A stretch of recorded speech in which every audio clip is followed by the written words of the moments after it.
Hey guys, welcome to Snap Down Wrestling. I'm your host, Tommy Lynch. Tonight we have a great show. We have Ponaganset heavy show tonight, but we're going to be talking about a lot of different things as far as getting set up for college. We have three young men from Ponaganset, Lowman, Michael Joyce, and Tim Cook, that are kind of revealing their commitments to where they're going to college after high school.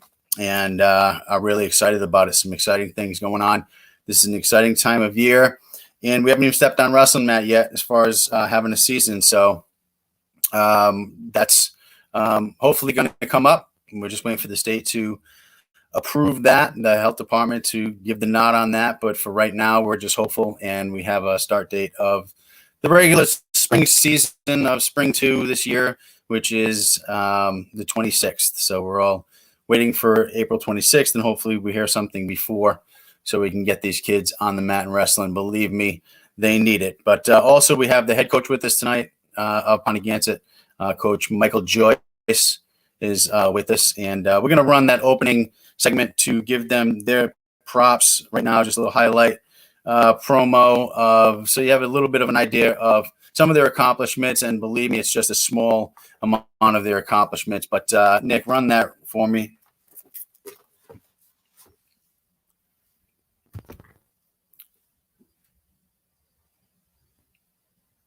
If you have it set up.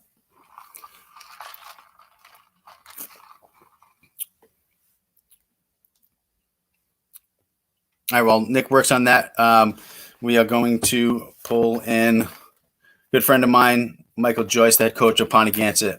Bring up Coach Joyce. How you doing, bud? Good, Coach. How are you tonight? I'm fabulous. Fabulous. Thank you. Couldn't be better, living the dream. And great to have you guys on the show tonight. I know you guys at Ponaganset work really hard. It's a great program you got over there. A lot of kids coming out, a lot of kids that are, really good and really take it to it. It's just an amazing program. And again, we're excited to have you guys on the show. Now, you won the state championship, the 2018-2019 season. And not only that, but you also won the New England's that year. That was the first state title that Ponaganset has won, as far as I know, since 1953. I think that's as far back as the records go. And I researched it, and first one was that 2018-2019 season, right? Yeah, we won the division. We call it like our all states, but the Division I tournament. I think that the guys that were there, the predecessors of mine, they won a Division II. I don't know. I wasn't around wrestling at the time. I don't know if they called it a state championship or a sectional, but I know they won one of those a few years back. But no, it was the first time we won the overall state championships. It's a big moment for our program. I think that really helped our program going forward, kind of catapulted us into some larger tournaments, some competitions that we go to every year now. And thank God for that team, because that team is the team that kind of launched us as what we hope to be, a wrestling dynasty in Rhode Island. We're still working on that every year. This year in particular, we have a really good crew. This group's been together since they were 5 years old, a couple of them. And so we're really excited like you are. I know Cranston West is one of our big competitions this year, and so is Hendricken and Cumberland and Mount Hope and Coventry and the usual suspects. But I know you're running a great program over there, and you got a lot of young talent, and we're not sleeping on you, Coach. Thank you. Yeah, we're working hard over there as well. The numbers looking really good. Young team, back-to-back freshman state championships, I think says it all on what West is looking to do in the future. But this year, I think it's Ponaganset. You guys had a great team back when you won the states in New England's, and this team that you have now seems to be even better than that one. Not to take anything away from that team, obviously state and New England championship team, an incredible team, the best I would say that Ponaganset has ever had. Everything just kind of aligned. Why don't you just kind of take us through that season and what was different than past seasons? How did you pull off that? It was just an amazing feat. Well, it's funny because we felt we had a good team the year before. Cumberland was pretty stacked. Hendricken was stacked at the time, and we came in that particular year. We told the kids, we said, hey, if you work hard this year, and if you really do what we ask you to do, we definitely believe we can win states, and there's a shot we can win New England's. And so we I don't know that we surprised people that year because there were a lot of good teams in the mix. We just happened to emerge. We happened to have a really good tournament that particular year. We had 2 freshmen that were really contributing more than we thought in the very beginning. And we had a crew of older seniors that, were where they were supposed to be, 2 New England champs in that group. And we had a junior that year that took 3rd at New England. So we just had we had everything come together. I call that Ponaganset 1.0. I call this year Ponaganset 2.0. And in about two years from now, we should have 3.0. And then we're just trying to make those steps, further and further up the ladder. This group that we have this year, it's a great group of kids. We have a good mix of young talent and a bunch of seniors. Like last year, we had 1 senior that started for us. This year, we're pretty much a senior laden team. And, a lot of our competition graduated a lot of really, really fine wrestlers into the college ranks. And thank God they're gone. So, some of it's like you and I, Coach, we can maybe step in and take that trophy at the end of the year. So Right. Hopefully if we have it. Right. If we have it. And again, that's a big if. We are all hopeful. I'm out of my mind, because I know the year that I have lined up and the talent.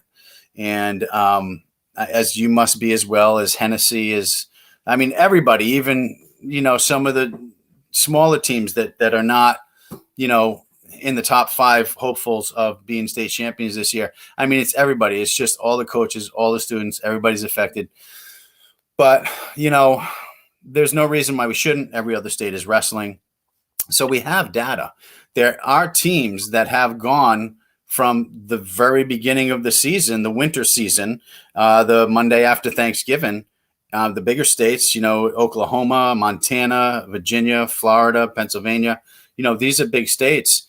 And so we do have data. We have something that we can compare. So hopefully they are doing that. Someone up there is doing that and just not saying, the hell with it, it's too high risk, too much contact, and not realizing that the contact tracing, if we wear our masks, and now with the rapid testing that they're doing with the athletes the day of the matches or the tournament or, the game, whatever, it's becoming a little bit easier. And I hate to talk about the whole COVID thing, but I feel we have to, because just, One of the things, Coach, you're 100% right.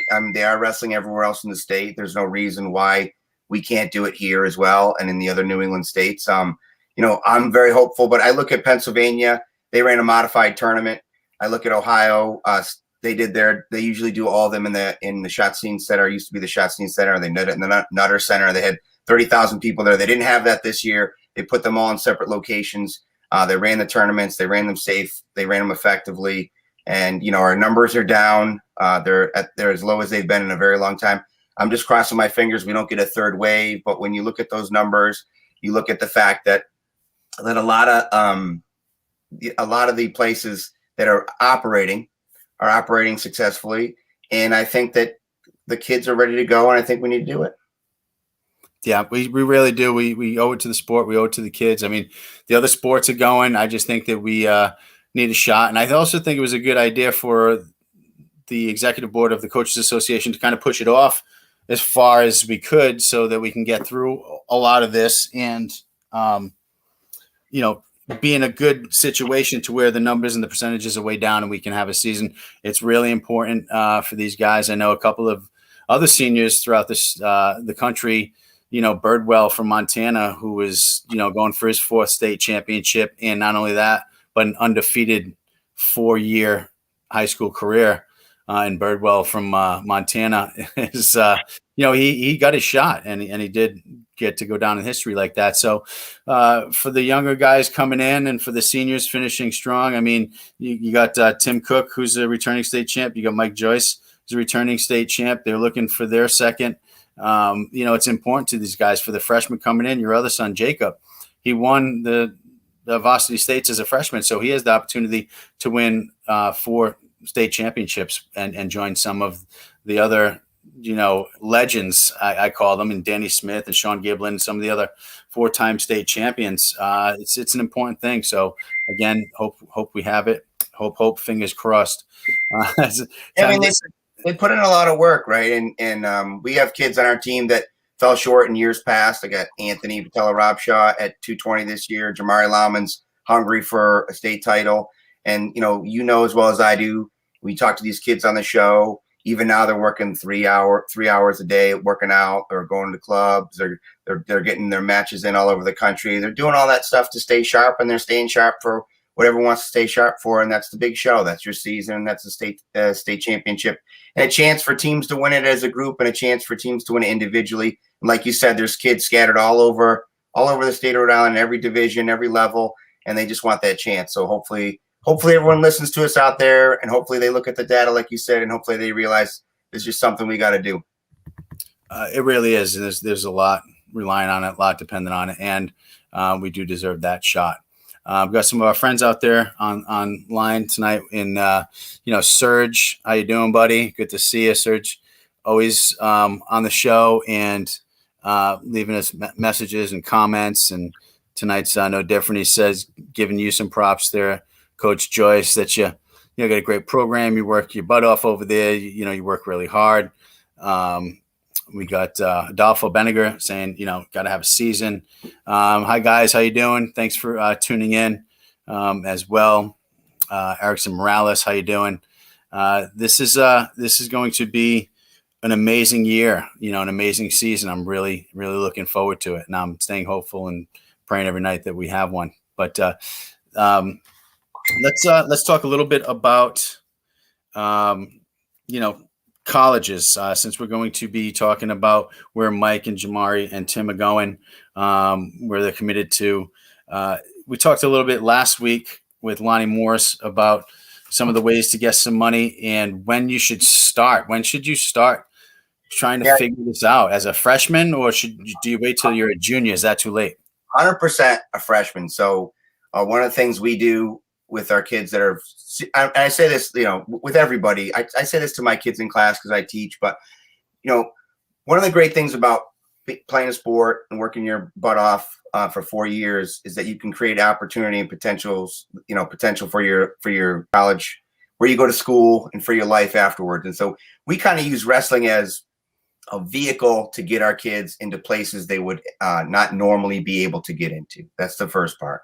The other part of that is we say to the kids, if I said to you right now as a 14-year-old kid, if you do what I tell you for the next 4 years and you work your butt off and you sacrifice a lot of your social life and you don't run around and you don't party and you do everything we ask you to, if I ask you to do all those things and if I give you a check for $380,000 right now, and that check's going to get you into a school that's going to make you, $1 to $2 million more dollars over the course of your life. It's going to change your life for you. It's going to change it for your kids, your grandkids. And in some kids who even out here in the rural area that suffer with, difficulty and poverty, having a chance like that is all they need. And so we talk to them very early on. We do a couple things. The very first thing we do is we look at their standardized test scores. And so we find out where the kids are strong and where the kids are weak. And then we try to look at their individualized, we call it, there's an IEP is a term in education, individualized education plan, but we do that for our wrestlers too. So one of the things that you and Lonnie were talking about last week is very early on, think about what you want to do, where you want to go. And even if you don't know yet, put yourself in the position that when you do figure out where you want to go, you're going to be in the position to get there.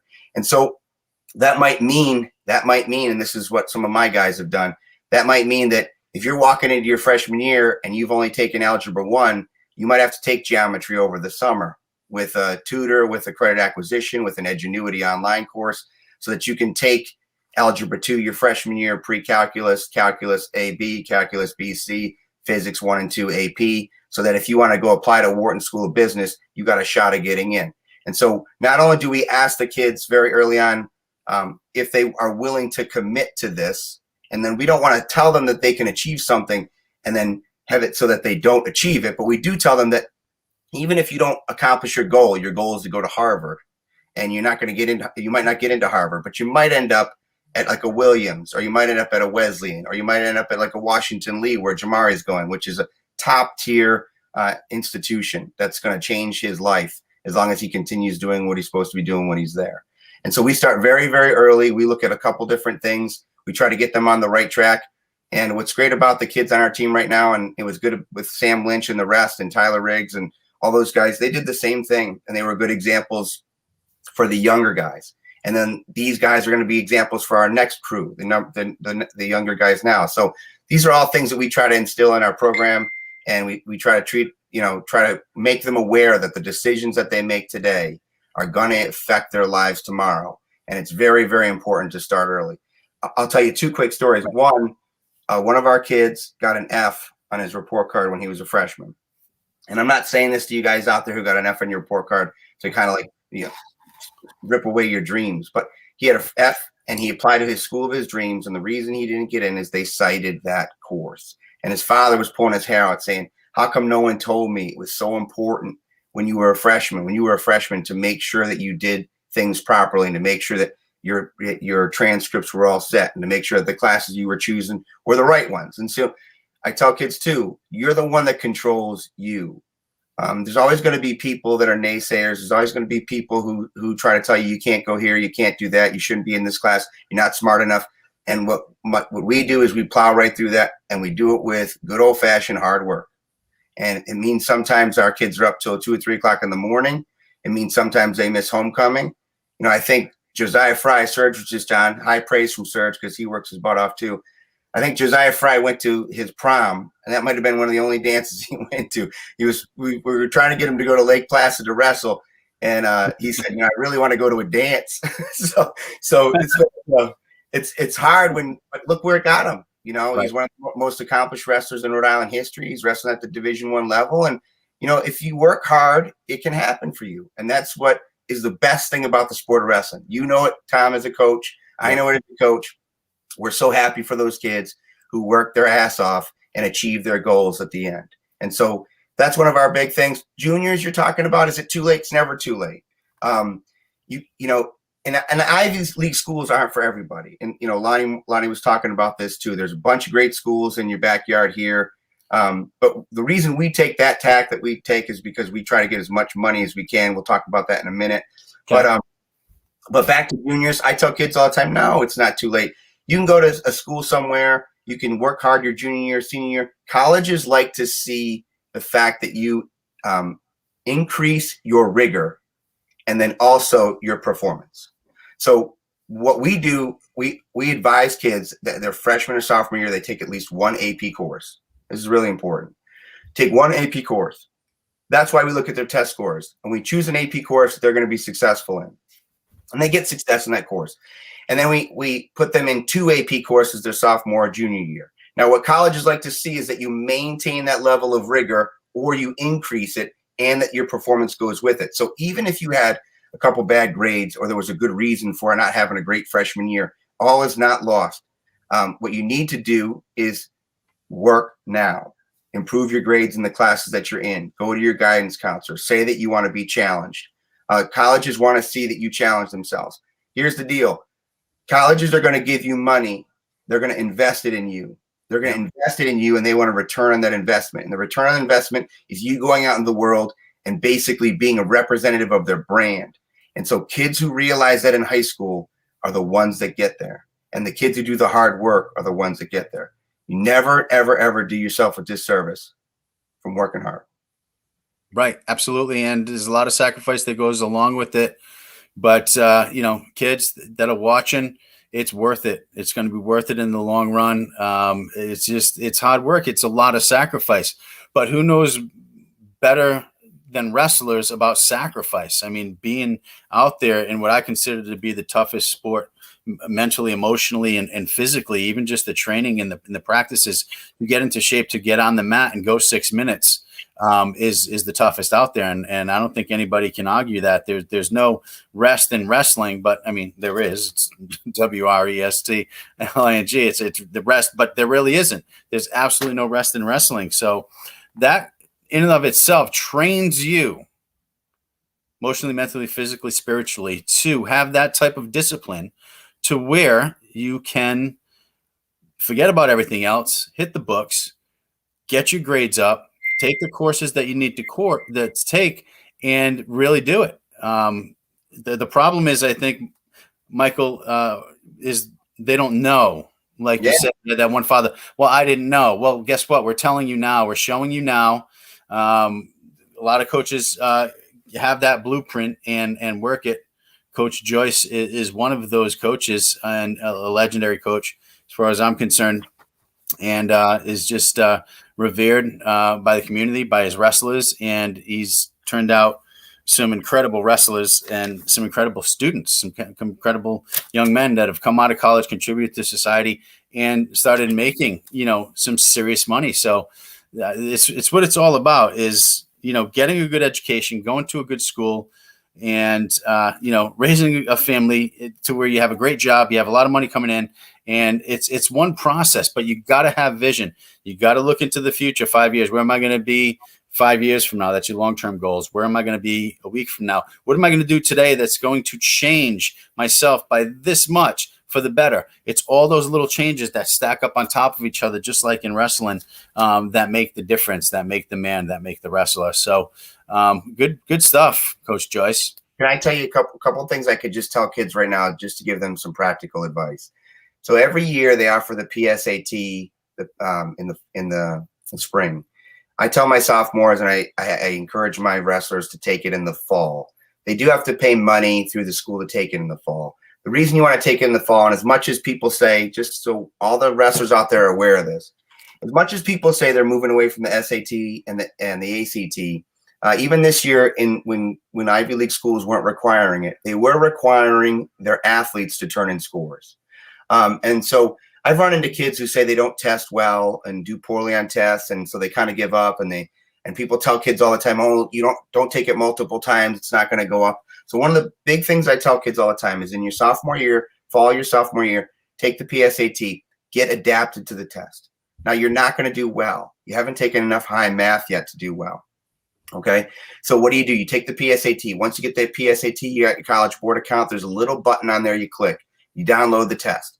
What that does then to Khan Academy will now personalize questions and spit them out to you. Now, if you're sitting in your room on your phone or on your computer, and every kid has one, you can sit there and dedicate a little bit of time every night to improving yourself, i.e. through your SAT and ACT prep. We've seen kids go up 250 points. We also tell kids to take that test, SAT, as early and as often as possible, because more than likely you're going to improve as you go. That's the first thing. The second thing I say to people all the time, and the world's different right now, so we really got to take advantage of this. If you're a first-generation kid, which means your parents didn't go to college, that's going to benefit you. Okay? Even if you have a single parent at home, and I know divorce is tough, that's going to benefit you in terms of financially. So one of the things that I do is with my guys is, and I was talking to you about this before the show, Coach. Lonnie said there's no real money out there. And when I say this, I respect Lonnie Morris, and so does everybody I've ever talked to about the guy. He's well respected across the country, not just regionally. He's proven in what he does every day in the wrestling room and what he produces. And one of the things that we've done in our approach, and I think it's I don't think it's novel, but I think it's what a lot of public school kids need to know. So, one of the things that bothers me as a public school teacher, no offense to anyone who has the means to send their kids to private schools, and I don't begrudge you for that, I'm a private school product, is the fact that those kids, because of the virtue of going to a private school, are at a advantage. And so how do you, if you're going to a public school, level that playing field? Well, here's how. Now it's different. Right now we have 3 kids going, is it 3 or 4? 4 kids, 3 kids Ivy, 4 kids Ivy, 3 of them are public school. Sorry, we have 4 kids in the Ivy Leagues right now. 3 of them are public school. So for public school kids, okay, if your parents are first generation, if your parents are divorced, if you go to the public schools, it's possible for you to go to an Ivy League school or go to a school and have your entire education paid for. And Lonnie was right in saying that it comes down to your W-2s. But if you know that if you make under $160,000 in your household, you go to Princeton for $8,000 a year. That means Princeton's giving you $62,000 a year to go to school. And so there's a lot of opportunity out there for kids where there wasn't opportunity before. But the key is to get the knowledge. The key is to work hard. The key is to being able to navigate that field. I make myself available to people all the time. If they ever need me or want to call me, talk to me about it, I'm here. My phone number is everywhere. Tommy will give it to you before the night's over if you need it. If you have any questions about what I'm talking about, I'm more than happy to talk to you about it, because it takes more time than 20 minutes on a show. But it's definitely possible for every kid out there to get into a situation like Jamari Lowman's in right now. Jamari's going to tell you where he's going. I'm not going to spoil that for you, but I am going to tell you he's getting $328,000 to go there, guaranteed for 4 years. And so that is real money. And wow. so that's a wonderful thing. The other thing I want to say about the college recruiting process, Coach, that my kids probably aren't going to talk about when they go out there and you talk to them is this. You said starting early, freshman year. Okay, that's academics, but you're working hard all the time. College coaches now can call you as a rising junior. So between your sophomore and junior year, Mike was lucky enough to place third at NHSCA's when he was a sophomore. And on June 15th, he got a few phone calls, and he'll talk to you about that process. But what do? You go to the school's websites that you're interested in. Find out what their requirements are for you as an entering freshman. Make sure that your schoolwork is matching up with that. That's A. B, reach out to the coach. Lonnie said you got to sell yourself. He's 100% right. There's too many damn kids out there wrestling. You have to reach out to the coach. You have to write the coach a letter. You got to fill out the recruiting questionnaire. When you fill out the recruiting questionnaire, it's just like filling out a job application. You follow up. You send a letter to the coach. Coach, I just want you to know I filled out the questionnaire. Here's my stats. Here's my accomplishments. Here's my contact information. A. B. C. When the coach calls you, because they will call, make sure you call them back right away. Make sure they talk to you. When how do you know a team wants you or a coach wants you? They're going to contact you personally. And that's when the process starts. And that means when they email you questions, you email them back right away. When they text you on the phone, you text them back right away. You show them that you're just as much interested in their institution as they are in you. And you never know where you're going to end up. And you never know what type of relationship you're going to develop by being present with those people. So I say all the time that there's some very practical advice. You got to be your best advocate. You got to fill out the questionnaire. You got to reach out to the coaches. You got to be timely with your responses when they reach out to you. That's just another bit of advice that's very practical that kids can utilize. Well said. Now, if that covers most of it, it's just it's nice to know that they have, those options, and there is that kind of money out there. It's something that is very motivating, but something that requires a lot of hard work, like we said. What if they wanted to go the academy route? I mean, if we're going to bring up that one portion of it, and then the Ivy League, what about the academy route? The academy route is one that we just started pursuing. I know that other people have done it in the past. It's a great route. Tim Cook was very interested in the Naval Academy and the Coast Guard Academy. You got Army Wrestling, which is West Point. Coast Guard Academy is a fantastic D3 program. Navy, obviously, Josiah Fry's coach that he was recruited by just went to Navy and is now coaching. Great program. You can't go wrong going to the academies. I mean, you go into the academies, first of all, they're all prestigious universities. Second of all, they pay for your schooling. You come out an officer, you get paid. You've already started your clock in terms of your retirement. You're going to get a great STEM education. You're going to put your time in. You're going to get a pension from there. Most of those guys leave after 20 years. If they make it a career, they're getting a pension. And then you get 6 figures after that in a job outside of the service. So academies are a phenomenal route to go. And like you said, wrestlers are built for a challenge. It's in their DNA. So they shouldn't shy away from the academies and the hard work that's there, because that's going to bear fruit. And you're going to be the beneficiary of it over the long term. I think, I think back and I think about, I have some other children coming up, Jacob and Joey, and, academies is a special type of kid, and you want it to be a fit. And so that's why another thing I say to kids all the time, when you go and visit schools and when you visit with teammates, a lot of people are going to pressure you to go to this school or that school, go D3, go D1. Look, there's D3 kids that could be D1 kids, and there's D1 kids that should be in D3. Wrestling is wrestling no matter where you go. Right. It's difficult. But you want to go to a place that feels like home. You want to go to a place that that you feel most comfortable at. Because when you're wrestling in college, you're putting in so much time. When you're doing all that work in college, you don't want to have to worry about your environment. You want to be in a place that you got guys next to you that are working just as hard, that are motivating you, that are helping you along. So it's really important about the place that you pick. And it's also really important about the coaches. The coaches are, Tom, you and I know how important our relationships are with our kids.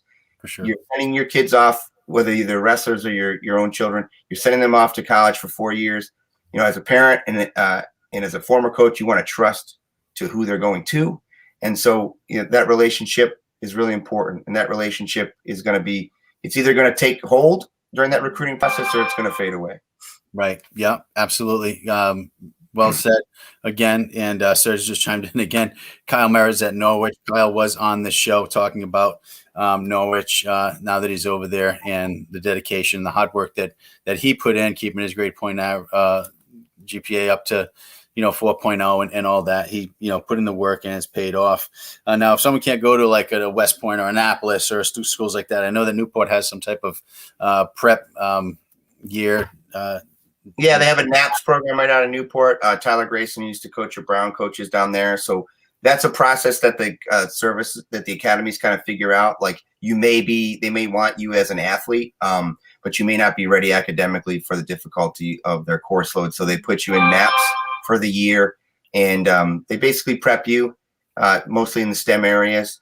But you also get another year to wrestle. The team down there goes around the country and wrestles at a bunch of really good events. And so you're working on that the whole time. And then you can go the Coast Guard route from NAPS, or you can go Naval Academy from NAPS.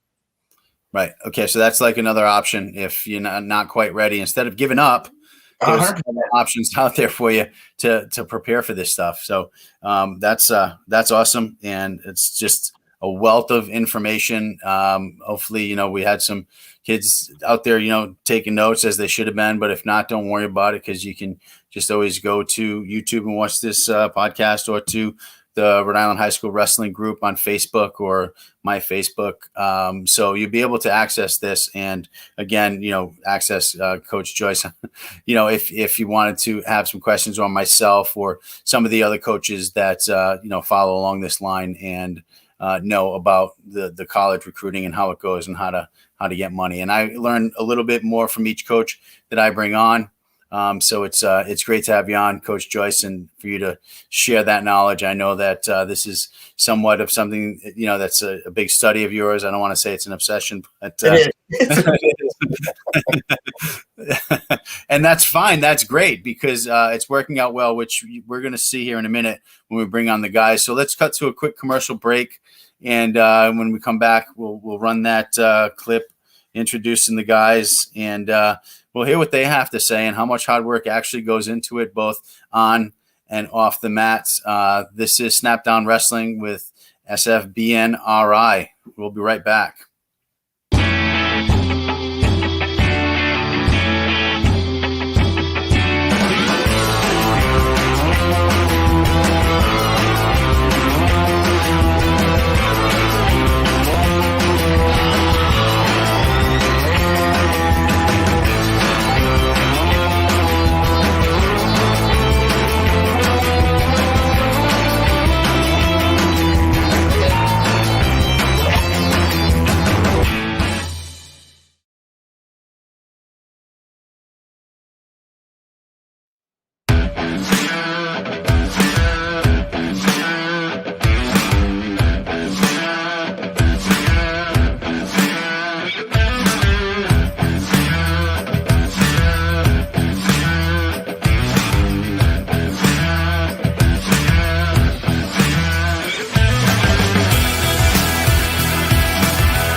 right, and we are back with Hey, Coach, Coach Mike. my wife put me on mute. She said I can't talk anymore. I talked for 25 minutes straight, so I'm gonna have to sit here like this. From Ponaganset, but you can chill in our lounge. But you being right there is perfect for me. And hey, guys, welcome. How you doing? Doing great. How you doing, Coach? I'm doing fabulous, ladies and gentlemen. Tim Cook, Michael Joyce, Jamari Lowman with us tonight. 3 outstanding wrestlers, 3 outstanding in the classroom as well. And we're going to touch on the mat. We're going to touch on the classroom and see what the secret is. I mean, what's the key? You guys really, really set yourselves up well, really well. Congratulations again. And we're going to reveal tonight where they are going. And we're going to start off with my man, Tim Cook. How you doing, Tim? Good, and you? I'm doing great. So what does it take? I mean, you started, as a freshman at Ponaganset, you entered a great program. You get a coach like Coach Joyce in your corner who's, behind you and teaching you all the great stuff to be a champion on the mat, but also to set you up for success. What did Tim Cook's day look like as a freshman and as a senior, preparing for all this? So, of course, we'd go to school, and then right after school, we'd stay after with teachers, and then right from there, we'd go from practice, and I'd go home. Oh, yeah, and we'd lift, and then we'd go home, do homework. That's what the day consists of. And then what? What'd you do after homework? I went to bed as soon as possible. Went to bed. Right. I mean, that's what it takes. I mean, it's a sacrifice, no? Oh, yeah, definitely. But what does it become once you do it for a couple of months? Can you repeat that? Sorry, I didn't hear you. What does it become after you do that for a couple of months? That level of I wrestle, I go to the gym, I come home, I do homework, I go to bed. What does it become? It's an R word. It becomes redundant, but it is actually really fun. Redundant. Yeah, but it becomes routine. It becomes routine. Any habit, good or bad, 2 weeks to start. When people start the gym, after 2 weeks, they start seeing results. They like it. They enjoy it. Nobody enjoys the gym in the beginning. Let's face it. Nobody's like, oh, this is great, huffing and puffing and dying. But after 2 weeks, you start seeing results. You start getting better. You start feeling good. It becomes routine. It becomes part of who you are. And it seems like it became part of who you are, and you just kept going with it. But how hard is it to sustain that? It was tough, but to be honest, it actually made us, for me at least, my team really helped me out, and we became really close. And so once we got in that groove, I don't know, we kind of just took over, and it became a lot easier. Right. It became who you are. Your friends are down with it. They're doing it. You're seeing their results. You got vision of the future. You're setting goals. And this is what it takes. I mean, I've seen you grow from a freshman, and I've only been coaching, 3 years. But this would be my 4th year, about 3rd year, or I should say 3rd season as head coach. And you were always just an animal out there and driven and, just working hard. You can tell, you can see it. So congratulations on that. Now I'm going to pull up a match here, and maybe you can kind of talk us through it. And we're going to pull up a couple of matches. We're not going to do the whole match, but we're going to pull up certain levels of it. And if we could just pull that up and you talk us through it. First of all, who is the match against? It's Aiden Lewis. Aiden Lewis. And where was this match? Where did this take place? This was in PA. Right. And Aiden Lewis, wasn't he runner-up in the Pennsylvania State Championship? Yes. Yeah. So definitely not a slouch. So let's hit play on this and let's talk through this and see what you're feeling. Again, we're entering this match a little bit into it, not right at the beginning. So here we go.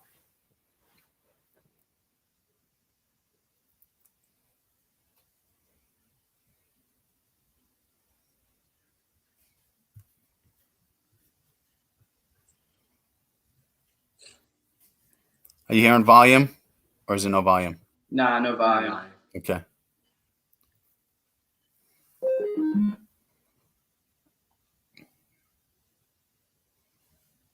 Let's try it again.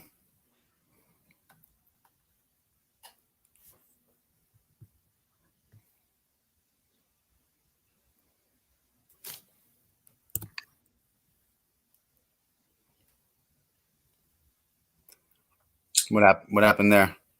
Yeah, a little poke to that on accident. Wow. Yeah. Got him. Happens.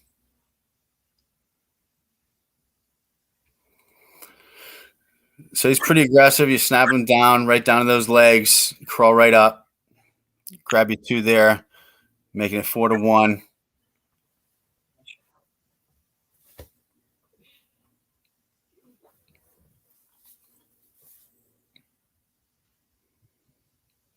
He's frustrated.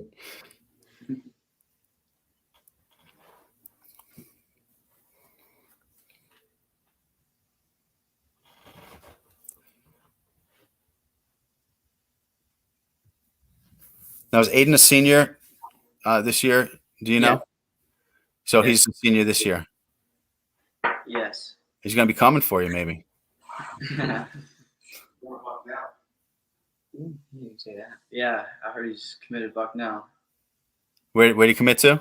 Committed Bucknell. Okay. You were wrestling for a while. Yeah.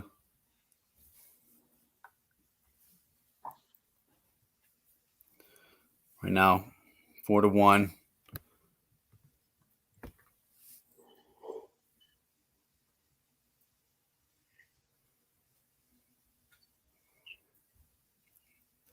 Right then on the leg, looking for a back door here.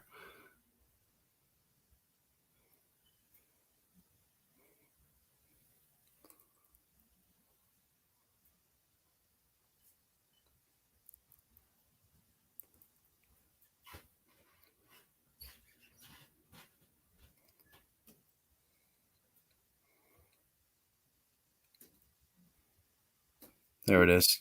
Nice shot. Beautiful.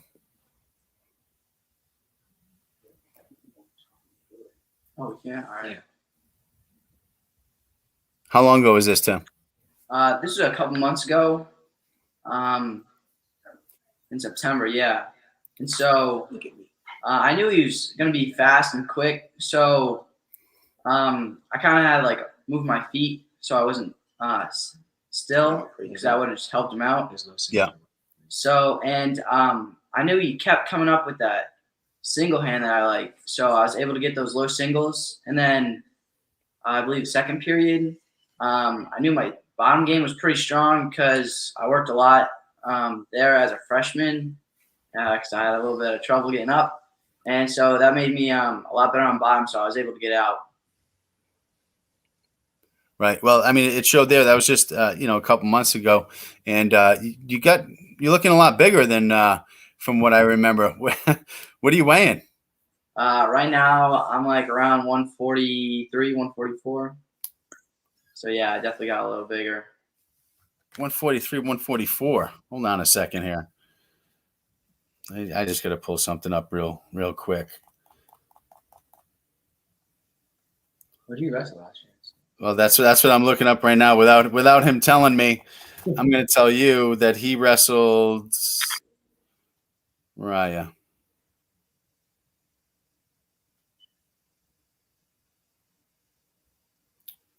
Wait, you wrestled 120 last year. Yeah. Wow. Okay. Yeah. You and the year before 113. Yeah. Last year, you caught Josiah Fry, at 120, which, that's big. You went 120 knowing that Josiah was there. All right. But also knowing that you're Tim Cook of Ponaganset, and then on any given day that could have went the other way. Right. Exactly. Absolutely. So with that being said, 113 in 19, 120 and 20. What's Tim Cook going in 2021? It's looking to be 138. 38. Yep. Awesome. Okay, 138. So 138-pound guys, look out or do what you got to do and take it to Tim Cook if you can, because he's fierce. Now let's talk about the recruiting process and how all that went for you with the college. First of all, where are you committing to? Let's reveal that.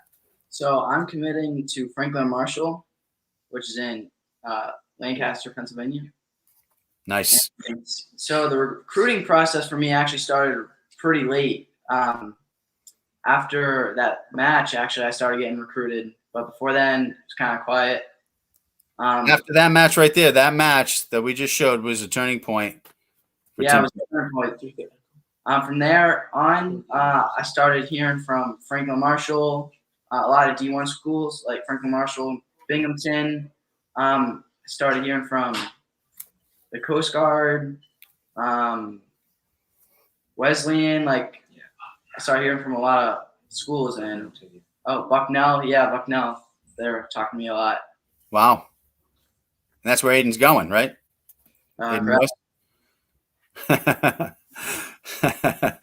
That's great. I bet you he definitely didn't want you there for sure after that match. But great job. And that's a Division I school. Yeah. Yeah, congratulations, man. Thank you. A lot of hard work paying off. How has it been distance learning for you? So in the beginning of the school year, we were doing distance learning, and it was kind of tough. But came over here a lot, stay working on my schoolwork, and eventually I turned to in-person learning. So it's a lot easier. Kind of the norm. Moving back. Yeah. And a lot of schools are moving back to that now, thankfully. And hopefully everything goes back to 5 days a week. We get this under control, and this is the thing of the past. Then we move on to a wrestling season, as long as it's approved by the Department of Health on April 26th. Great job. Good talking to you, Tim. Thanks for staying up late with me and coming on the show. No problem. Thank you for having me. No problem. We're going to take a quick break. We'll come back with Mike Joyce. All right, so hang in there. This is Tommy Lynch with Snapdown Wrestling, produced by Sports Fan Based Network, Rhode Island. We'll be right back.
All right, and welcome back to Sports Fan Based Network, RI's Snapdown Wrestling. We are here with the three tri-captains from Ponaganset here with us tonight and talking about school, talking about wrestling, talking about what it takes to be a champion and what it takes to commit to a school and get them, interested in you and all that fun stuff. We're going to move right on. Thanks again, Tim, to Michael Joyce, the man. How you doing, Michael? I'm good. How are you? I'm doing great, thanks. Just good to have you on the show. Thanks for coming on. Just wanted to talk to you a little bit about last season and putting it all together, and what you got coming up. What are some of your thoughts for this season? For sure. Last season was big for me. It started with the Journeyman and Super 32 run preseason. Was finally in the Journeyman A bracket, and I had some trouble. I ran into some ranked kids in my first pool, but it was good. We ended up winning a couple matches, and overall it was a good tournament. It kind of brought me into the I guess the next level of wrestling outside the country, where you're meeting those top tier, top 20 kids. And a similar thing happened at Super 32.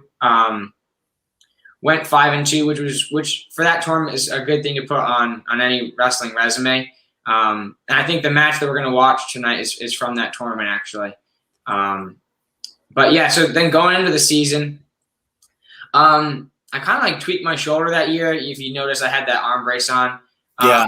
So I started late, and I mean, it was just slow getting into it. I had a rough start, but recovered really quickly, and ended up falling a little bit short of what I wanted. Second at States and second at New England's. But it was definitely a good motivator for me. It contributed in a lot of ways to the progression I made postseason. And right. Yeah. And I saw, on the post that came up, and that was my typo, 2020 state championship, where really you were state champion in 2017, 2018 season, the year you guys won the states in New England's. Yeah. So you were state champion there. You're a 3-time finalist, and against Andrew Fallon, who's a 3-time state champion. And in my opinion, obviously, great wrestler, would have been 4-time state champion had he not broke his arm his sophomore year. Yeah. Was it sophomore year or freshman year? Yeah, it was sophomore year. Yeah. Sophomore year. So great wrestler, but you went after him twice. Yeah. Right. I don't know if a lot of people know this, but Mike went after him the season before last season and last season. There was Mike Joyce and Andrew Fallon in the finals. Yep. And, going right after him, going right at it. For sure. And I'll still be going after him once we get to college. But, yeah, I mean, he even contributed a lot to my progression, I'd say, keeping me working towards something. He was a really good motivator and a good challenge. I actually only wrestled him in state finals matches, both years. Really? Yeah. You didn't catch him in anything else previous? None of the duels, none of the local tournaments, and we even were at the same tournament out of state in New Jersey, and we didn't meet up. Oh my God! That's 2 years. There's like 6 or 7 opportunities we only wrestled in the state finals, but both were good matches, and both were definitely very motivated. Yeah, definitely. I mean, great matches. Forget about good matches. Great matches. Now, when I was wrestling, I had guys that I would go back and forth with, where I'd win, he'd win. I'd win twice. He'd win once. He'd win 3 times. I'd win twice. So in like Jason Lanou, who was New England champion, and Jared Elwell, and Mike Lieberman from Methuen, like really, great wrestlers where we would always meet and get to go back and forth. And you didn't even have that. It was just always like state finals. You never even wrestled in New England's or anything like after? Nothing. Wow. Wow. Yeah. That's crazy. That's absolutely crazy. I gotta, let me pull something up here. Hold on. Just give me a second. I got a match here coming up, and this is going to be match win over the number 8 in the country in Garrett Grice. Yep. Yeah. And this was what tournament was this in? This was Super 32 last year. This was the Super 32 last year. Ranked 8th in the country in Garrett Grice. Let's pull that match up and talk us through. Again, we're entering about 4 minutes into the match now. Right now, at 4 minutes in, I think you're up. He's up. Wait, you're up 3-1, or do you remember? I think it was tied at that point, 3, or maybe I was like 3-2. Okay. I can bring you up to speed. I got taken down and escaped in the first, and he was up 3-1. I got taken down and escaped in the first, and he escaped in the second, and then he let me up in the third, and then most of the action happened in the third. Okay. All right, let's get it going here. Again, sorry, I apologize for the no sound. There was sound beforehand, and there should be sound, but I just don't have sound on this match for whatever reason. But yeah, so that shot, I was there was only 9 seconds left in the period, and I was pretty much timing his step the whole match. He kept stepping with his right foot, and I like to, or maybe his left foot. I like to low single a lot. So He kind of just walked right into it and dropped my level and shot. Okay. Short time was a pretty big takedown for me. And then another one, same kind of timing. I actually got behind him, but he was able to put my leg on his back. And I was fine, but the ref called it potentially dangerous, so we thought he was in trouble. Right.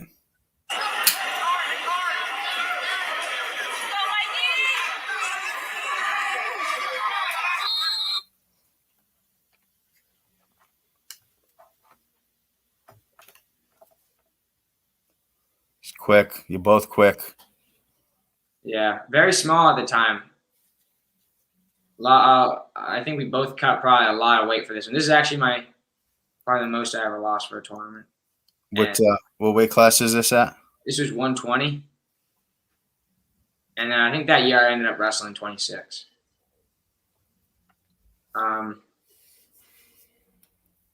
Sadly, out of bounds there. Yeah.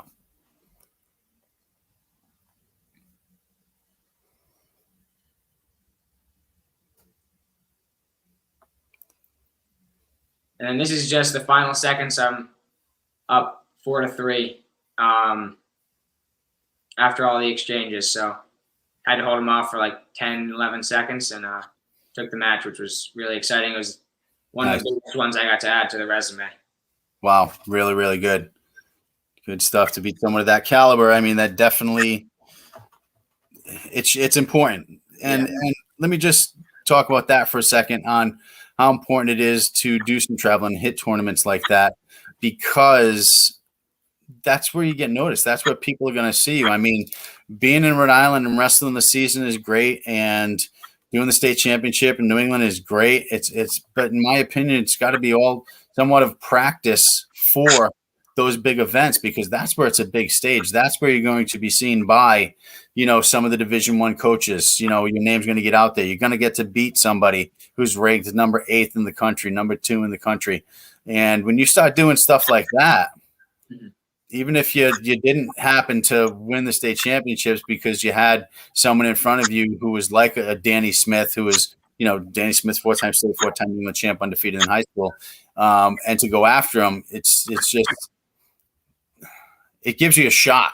You know what I mean? And it allows you to take those chances and go after somebody like that because you're beating bigger people on a bigger stage. Mm-hmm. So I hope we have a season and it's going to be great. And seniors deserve it. Freshmen deserve it. Everybody in between deserves it. But if we don't, go to the Nationals in Virginia, go to the Super 32s, go to, all these different tournaments and beat someone that's big. And like Tim said, after that, he started having his phone ringing. He started getting noticed. He started getting offers. So really important and really good stuff. Let's talk about your recruitment process, Mike, and where you're going. Yeah, so it really started after I took third at NHSCA's as a sophomore. And I didn't get calls immediately after because as a sophomore, they can't call you until a certain date, I believe June 15th. But that day, I actually got my first call, and it was from UPenn.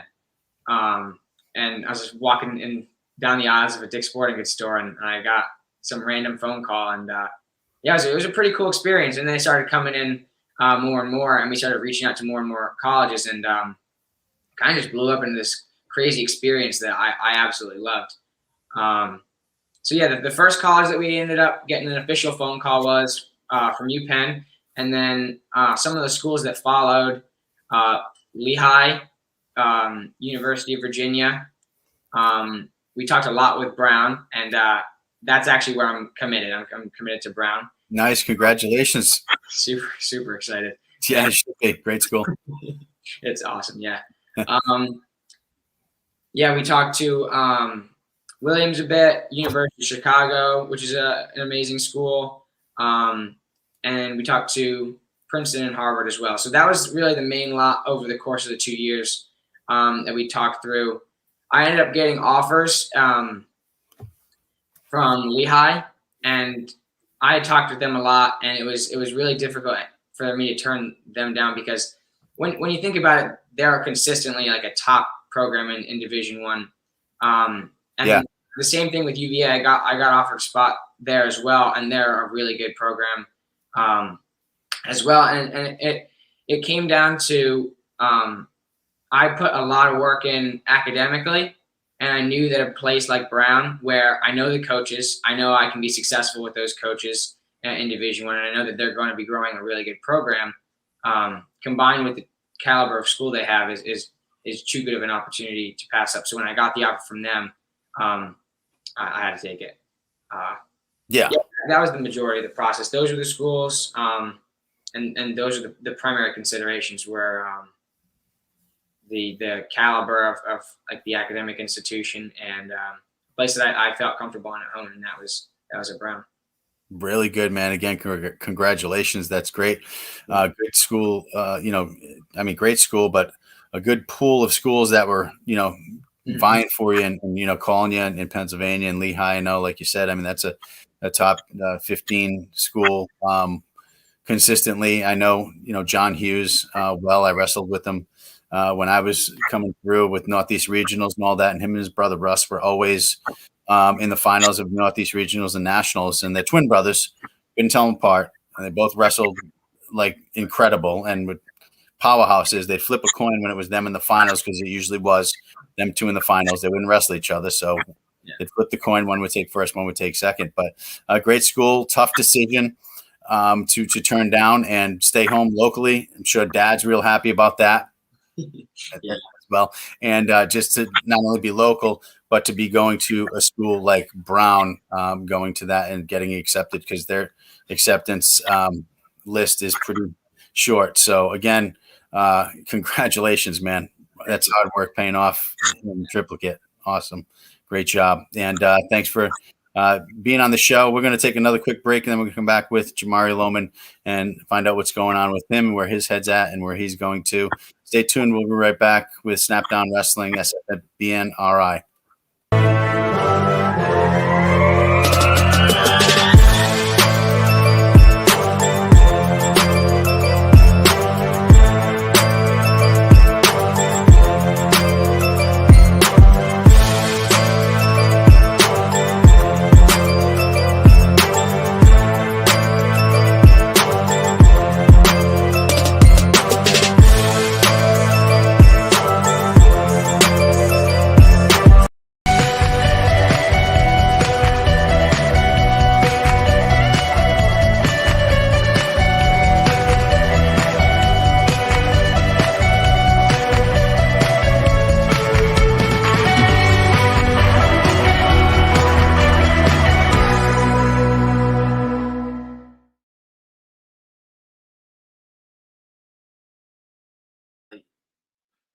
Okay, now we're back.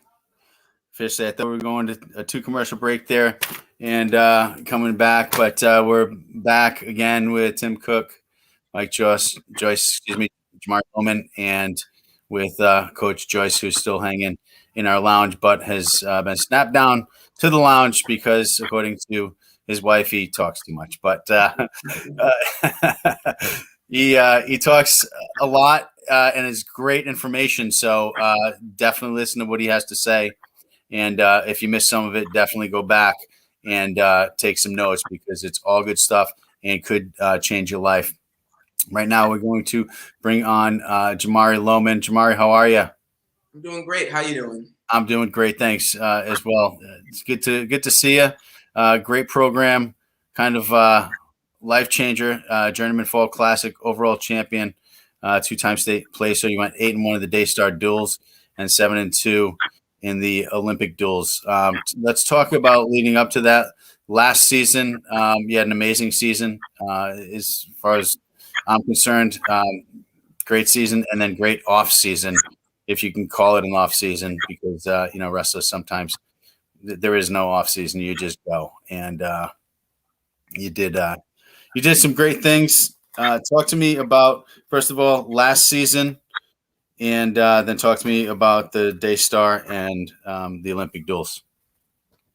All right. Last season, I went 132, getting a little bigger, getting a little scary too. But it went pretty good. Not the best, but good stepping stone. Starting to get better. Starting to get a little mature. Starting slowly achieving what I want. Leading up to what was it, Olympic and Daystar. Yep. What was Olympic was what was that like? When was that? That was pretty recent. Yeah. That's in September. Yep. Yeah, you were 7-2. Yes. Oh, that was the most recent one. Oh, What weight did you wrestle there? I wrestled 145, which is the allowance 148. But slowly getting bigger though. But what are you weighing now? I gotta ask. Like 163 right now. All right. Putting on some muscle, doing some working out. There's nothing wrong with that. Of course. But I'm just ready to get on the mat right now. I just want to get out there, get my name out there, let everybody know who I am. And not hopefully. I'll be showing everybody who I am. Yeah, for sure. You're already doing that. Very impressive off season, but putting on some muscle now. There's nothing wrong with that. Like I said, I don't believe in sucking weight. Whatever you are. After you kind of put your nutrition in place, and then you cut down, because when you want to build muscle, you have to gain fat. You have to. Okay. And when I say gain fat, wrestlers usually float somewhere around 6 to 8% body fat. So gaining fat for you guys and for me when I was wrestling was like going up to 14 or 15%, which is still pretty low, but kind of heavy for us. But you need that to build muscle. So you build muscle and then you cut it down. Okay. So you get lean, the diet changes, the calorie changes, still good nutrition. The workout changes, to high reps from power, 3-4 reps, it changes to high reps to cut down. And you cut down. What are you going to cut down to, I guess? Or what are you going to get down to? Because we don't cut weight anymore. What do you think we're going to go this season, if we have a season? Between 52 and 60. Between 50 and 60. Okay, so 52. 52. You're 63 now. You're probably going to be able to get down. Once you change over that nutrition, and once you start changing your workout routine, 52. It's 11 pounds. It's 11 pounds.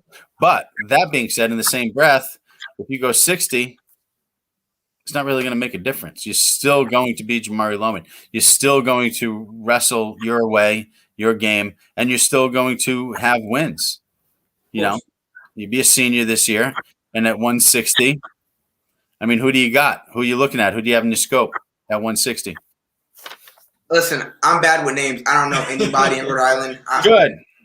You shouldn't. You should absolutely not know any names whatsoever, because you know why? Names don't matter. Titles don't matter. On any given day, anybody can be taken down. Anybody can be thrown to their back and pinned. All right. So I like that. I like that strategy. Now let's talk about your recruitment process and, first of all, where you're going. We already said, Coach already kind of let the cat out of the bag, so to speak, and I've already seen a post on it. But why don't you tell everybody where you're going? I'm committing to Washington and Lee and Lexington, Virginia. Yeah. A little far from home, but I'm ready for the challenge. Yeah, for sure. Congratulations. Great school, an incredible top school. It's just congratulations. I mean, all you guys going to great schools, worked really hard for it.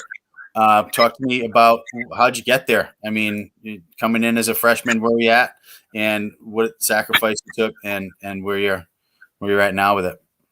So, my freshman and a little bit of my sophomore year, I was in Connecticut. I moved to Rhode Island, and I decided I want to make change, because the 8th grade year, I don't know what was wrong with me, but I was not motivated. I was not wanting to do. I didn't even think I wanted to wrestle, let alone go to college. That stuff was not in my mind. But wow, coming to Ponaganset, I got these guys, these amazing dudes. They shaped me. Thank you. They made me who I am right now. Wow. They continue to motivate me. These are some brothers for life. Yeah. Mhm. That's incredible. Great role models. You had a great coach to set the track for you and push you in the right direction. And then you had a great support system in your friends that upheld that were working hard. You guys were all working hard together. You had a common goal, and you all pulled it off. That's just absolutely amazing. You got your grade point average up there. You got some serious. Did you get a full ride? Yes. Got a full ride. Yeah. Congratulations, man. So proud of you. That is so awesome. It's just great to see that happen when kids work hard. And like you said, you came in, you really motivated. The grade point average was down, and you brought it way up, and just worked hard, hit the books and hit the mat, and sacrificed. Really, it's 4 years. You've sacrificed 4 years to get to this point, and it is a sacrifice, but it pays off in the end. And you've done that. Now on the mat, I have a match of you, and let's talk through this match. And I know that this is one of the matches that was kind of like not a deciding factor, but it was definitely put you a little bit on the map where people like, Jamari, what? Who's that? Who's that Lowman guy? And who was that match against? All right, it's gonna sound bad, but I have no idea who he is. No idea. It's also another Lewis, I believe. Hold on, let me pull it up. Do you know Mike? Do you know Mike? Who it is? Yeah, Braxton Lewis. Braxton Lewis. That's it. That's the name I was looking for. And another real tough competitor. He was a Virginia State champion. Right. Oh, and you're going to school in Virginia. Oh, yeah. See, guys, listen to me. One match can change the whole course of everything. All right. So, you know what? Just push and sacrifice for that one match. And I think we got that. So let's pull that one match up. And you've had several, but this one was somewhat of a game changer. So let's pull that up and check this out. And Jamari, feel free to chime in and talk through this match. What you feeling? What's going on during this match? I'm going to try to see if I can pull it up. Hold on. Let me.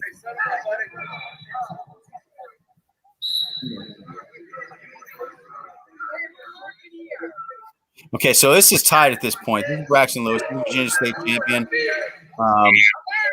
I believe he got up in the second and got up in the third.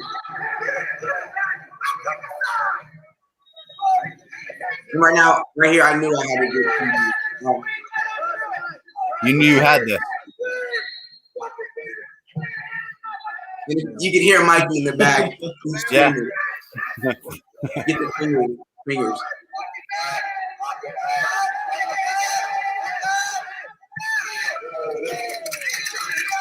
Oh, look at that.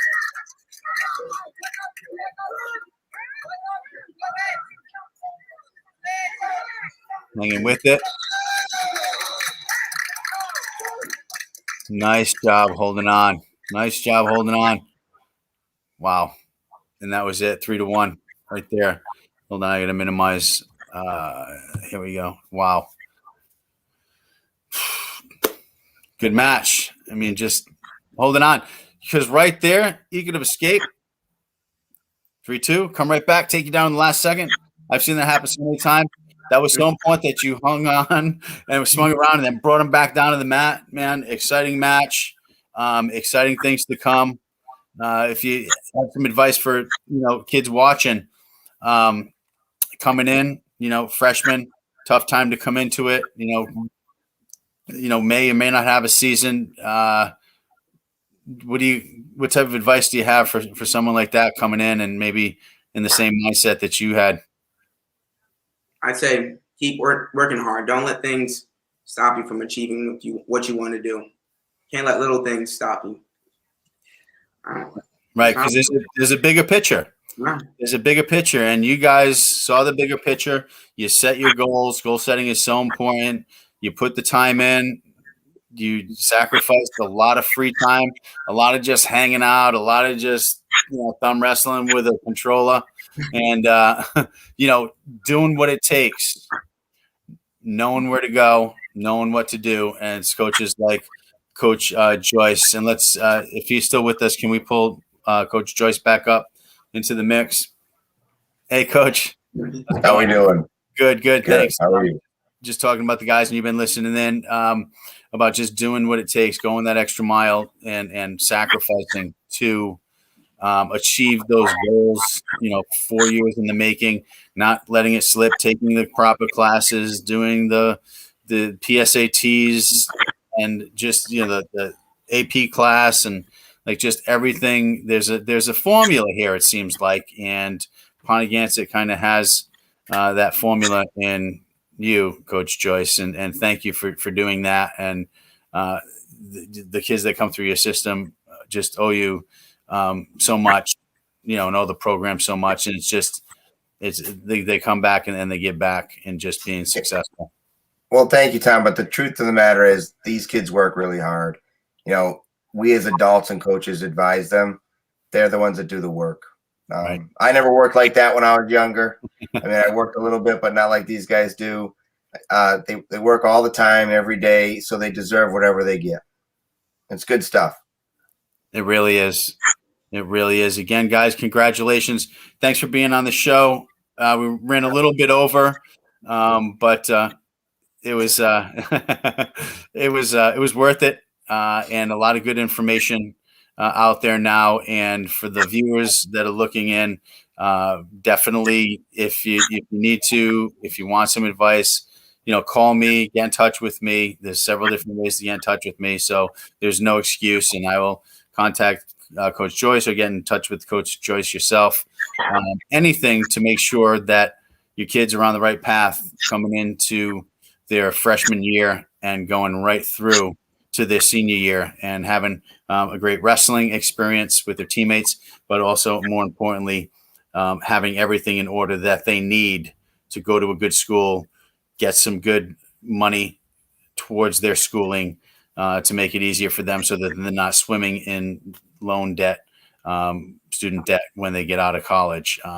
This is really good stuff. Michael, Coach Joyce, again, thank you so much for being on the show and for sharing everything that you shared tonight. Yeah, thank you, Tom, and thanks for everything you're doing for Rhode Island Wrestling. It was a pleasure for all of us to be here. Absolutely, and my pleasure. And guys, Tim Cook, Michael Joyce, Jamari Lowman, thank you again for staying up late to be guests on Snapdown Wrestling. We're here every Monday night, 9 o'clock. Join us, Sports Fan Base Network, Rhode Island, for Snapdown Wrestling with Tommy Lynch, and we will see you next Monday. Stay safe. See you, Coach.